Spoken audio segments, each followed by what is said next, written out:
In 1914, a man escapes civilization to find peace on a forgotten island. But from the very first night, something is wrong. Sea creatures rise from the ocean and attack after dark. A lighthouse keeper survives by killing them, yet sleeps beside one of them. As the nights grow bloodier, a terrifying truth is revealed. These monsters can feel, they can mourn. And the real horror is not in the water, but in what isolation does to the human mind. Stay till the end, because the final choice changes everything.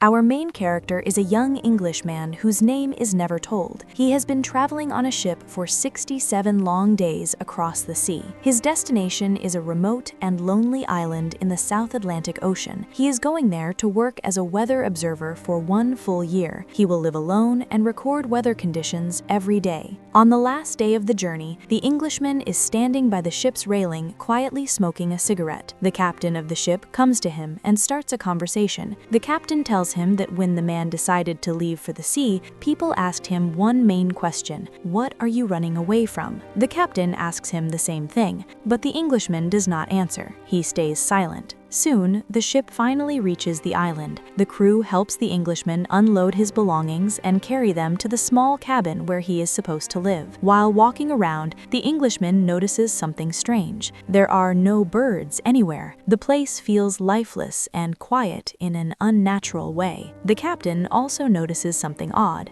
There is no weather official on the island to welcome the new observer. This worries him. When they enter the cabin, they see that it looks old, dusty, and abandoned, as if no one has lived there for a very long time. The captain becomes concerned and says this place does not feel safe. He advises the Englishman to not stay on the island. He says he will stay no matter what. Even though checking the island is not part of his job, the captain decides to help. Together, they explore the area. From a distance, they see a lighthouse standing alone. On their way there, they find a stone fountain. Carved into the rocks is a message that reads, "Gruner owns this fountain." The captain orders the rest of the crew to return to the ship. He continues forward alone with the Englishman. Soon, they reach the lighthouse. It looks poorly built, but strangely fortified, as if someone tried to defend it. They knock and call out, but no one responds. Eventually, they force the door open and go inside. Upstairs, they find an old man sleeping in a bed. This man is Gruner. As he wakes up, he whispers something unclear about going back to the water before standing up. The captain asks Gruner about the previous weather observer, Aldor Vigeland.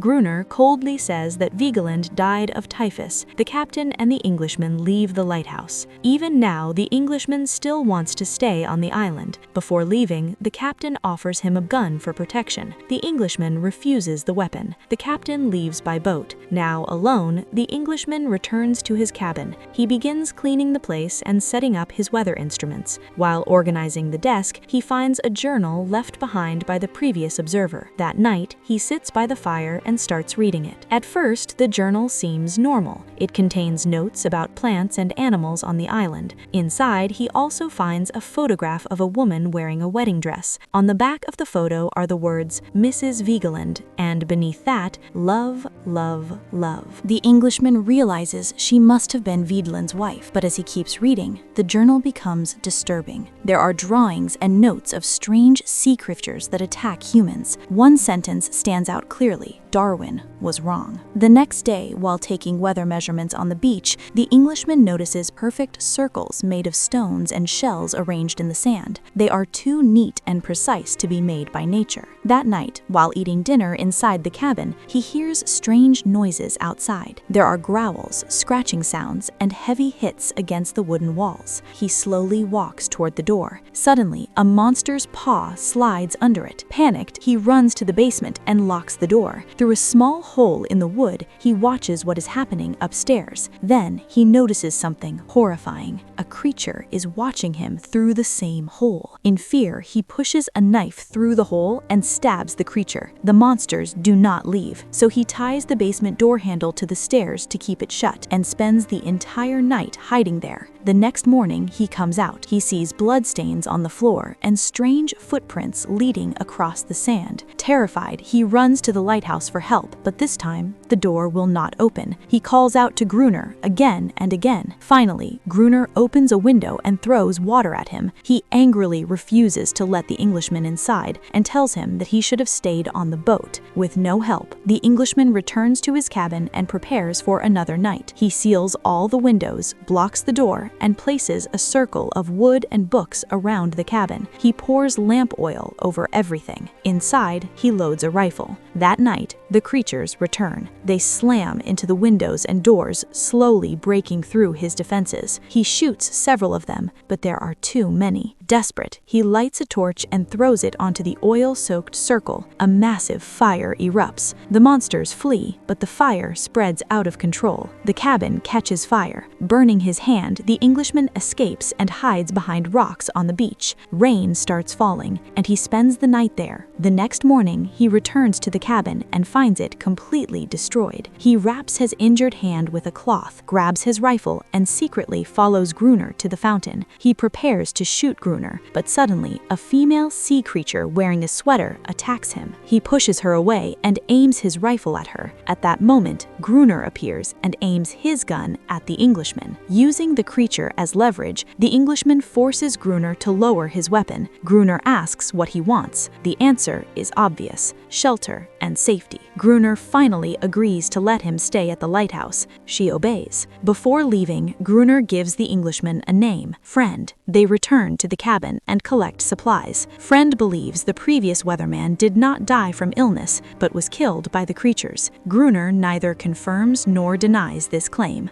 Days later, Friend wakes up inside the lighthouse. The creature is licking his burned hand, healing it with her saliva. Gruner tells him he has been unconscious for 2 days. They talk about the creatures. Gruner explains that they fear light. He also says he prefers life on the island, away from civilization. Friend says he will shoot a signal if a boat passes, but Gruner laughs. No ships pass here. Time goes on. Friend settles into life at the lighthouse. He hangs a hammock, finds a diving suit, marks days on the wall, and grows closer to the creature. At night, they fight off attacks together. Friend is scared at first, but slowly learns to survive. Eventually, Gruner locks Friend outside during one attack to test him. Friend survives the night, covered in blood, but alive. From then on, they live by a routine. Days are for work, nights are for survival. Friend came to the island looking for peace and emptiness, but instead, he has found hell. 2 full weeks pass without the creatures returning, leaving him wondering what will come next. During his daily trips to collect wood, Friend also begins picking up large whale bones that wash up on the shore. He starts carving these bones into small objects to pass time and calm his mind. Friend still cannot understand how Gruner can brutally attack the sea creatures every night, yet at the same time sleep with one of them. Slowly, Friend himself begins to feel closer to the creature. He talks to her gently, watches her movements, and starts seeing her as something more than a monster. Eventually, he gives her a name. He calls her Aneris. One night, Friend and Gruner become deeply focused on a game of chess. They are so involved in the game that they forget to turn on the lighthouse lights. Because of this mistake, the creatures suddenly attack. The 2 men are almost overpowered and killed, but at the last moment, they manage to lock themselves inside the lighthouse. They survive, but Gruner's leg is badly injured during the fight. The next morning, Aneris gently licks Gruner's wound, and her saliva helps heal it. Friend then leaves for the beach. There, he finds a necklace lying in the sand. Just after that, he sees something incredible, a boat far away on the horizon. Excited and hopeful, Friend runs back to the lighthouse and returns with a flare gun, ready to signal the boat. But Gruner stops him. Gruner says he does not want help. He already has everything he needs and does not want more people coming to the island. Some days later, Friend overhears Gruner yelling at Aneris and hitting her. Suddenly, Aneris runs out of the lighthouse. Friend follows her. He leaves his rifle behind and slowly approaches her, trying not to scare her. He shows her a small boat he carved from whalebone. Aneris recognizes the shape and leads him to a hidden place on the beach where an abandoned real boat lies covered in sand. Friend goes back to the lighthouse and tells Gruner about the boat.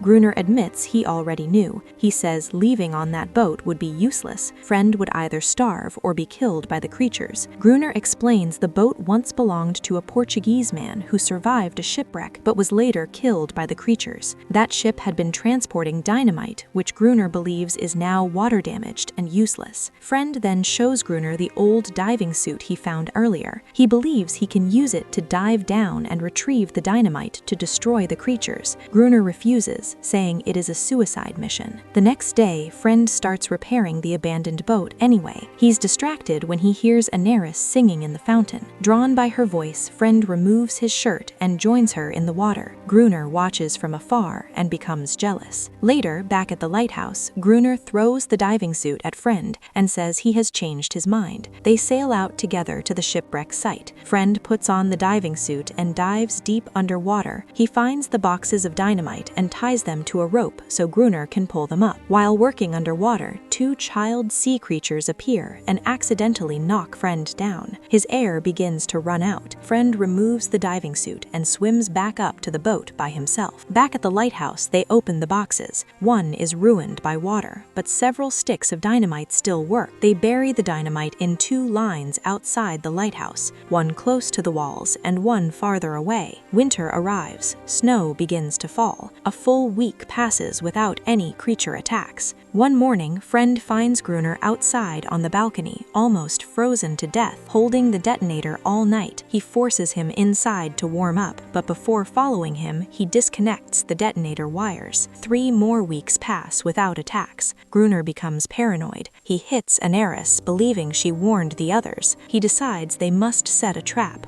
That night, Friend waits by the open door surrounded by lamps. Gruner takes Aneris to the balcony and forces her to sing. When the wind blows out some lamps, the creatures seize the chance and attack the lighthouse. Friend fights his way upstairs, firing creatures. Gruner tries to activate the dynamite but fails because the wires are disconnected. He struggles to survive until Friend reconnects them. The far dynamite line explodes, killing most of the creatures. Excited, Gruner pulls the lever again despite Friend's warning. The second explosion goes too close, knocking both men unconscious. In the morning, they inspect the damage. Gruner kills any remaining creatures, but Friend freezes when he finds a creature wearing a bone necklace, proof of intelligence. Gruner throws the necklace into the sea. That night, the creatures do not attack, but they hear Aneris crying sadly on the beach. Gruner explains he found her as a baby trapped in a net, crying just like this. He says she always cries, but always comes back. Friend believes she is mourning her people. The next morning, Friend finds Gruner drunk. Inside a card box, he discovers the same wedding photo, this time with the husband present. He realizes the truth. Gruner is Aldor Vigeland, the previous weatherman. Broken by grief and isolation, he went mad. Friend erases the day count from the wall. Later, he sees the stone circle empty. The creatures took the bone boat. Friend leaves a torch behind and backs away peacefully. The child returns, followed by many others, including Aneris, now confident. The child tries to give the boat back, but Gruner shoots him. Chaos erupts. The creatures flee.